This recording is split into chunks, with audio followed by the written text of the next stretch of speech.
ये दो तस्वीरें हैं उस बदले की जिसका भारत को 15 दिनों से इंतजार था।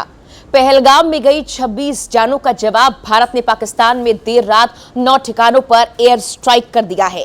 ये एयर स्ट्राइक पूरे देश में होने वाली मॉक ड्रिल से महज कुछ घंटों पहले कर पाकिस्तान को भी चौंका दिया। क्या है ऑपरेशन सिंदूर? इसका नाम आखिर ऑपरेशन सिंदूर ही क्यों रखा गया? कब और कहां पाकिस्तान में एयर स्ट्राइक की गई? पूरी डिटेल आपको मिलेगी इस वीडियो में। नमस्कार, मेरा नाम है मेघना सचदेवा और आप मुझे देख रहे हैं लोकमत हिंदी पर। रात करीब 1:30 का वक्त होगा जब पहलगाम हमले में अपनों को खोने वालों ने राहत की सांस ली होगी। एक एक कर आतंक के 9 अड्डे धुआं धुआं हो गए। पहलगाम आतंकी हमले के 15वें दिन भारत की तरफ से आतंक पर चोट करते हुए टेरर लोकेशंस को निशाना बनाया गया। इस ऑपरेशन को भारतीय वायुसेना, भारतीय सेना और भारतीय नौसेना तीनों ने मिलकर अंजाम दिया है। रिपोर्ट्स के मुताबिक इस स्ट्राइक के लिए एयर टू सरफेस मिसाइल का इस्तेमाल किया गया और आतंकवादियों के ठिकानों को पूरी तरह से ध्वस्त कर दिया गया। भारतीय सेनाओं ने हमले की पुष्टि 1:45 पर की। हमले के संबंध में पीआईबी ने एक बयान जारी कर यह बताया कि भारत ने पहलगाम हमले का जवाब देते हुए पाकिस्तान और पीओके में स्ट्राइक की है। इस हमले में सिर्फ टेरर लोकेशंस को टारगेट किया गया और किसी भी सैन्य ठिकानों को निशाना नहीं बनाया गया। भारतीय सेना की तरफ से 1:50 पर एक्स पर एक पोस्ट किया गया और जानकारी दी गई कि पहलगाम हमले का न्याय कर दिया गया। सेना ने कहा, न्याय किया गया है, जय हिंद।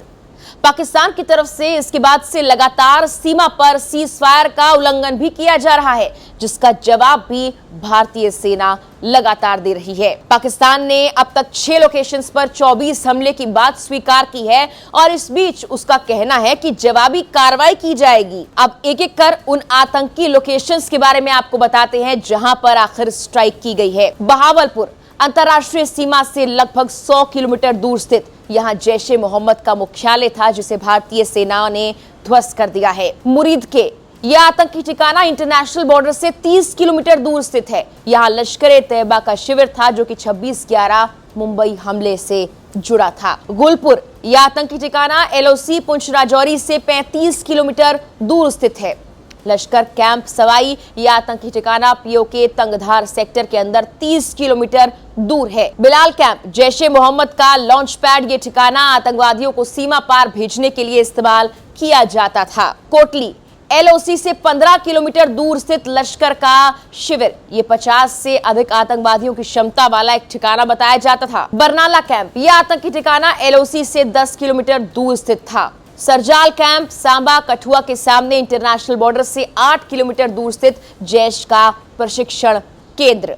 मैमूना कैंप सियालकोट के पास ये हिजबुल मुजाहिदीन का ट्रेनिंग सेंटर था और इंटरनेशनल बॉर्डर से 15 किलोमीटर दूरी पर स्थित था। इंडिया टुडे की रिपोर्ट्स के मुताबिक इन 9 ठिकानों पर एक एक कर एक्शन लिया गया और इन्हें ध्वस्त कर दिया गया।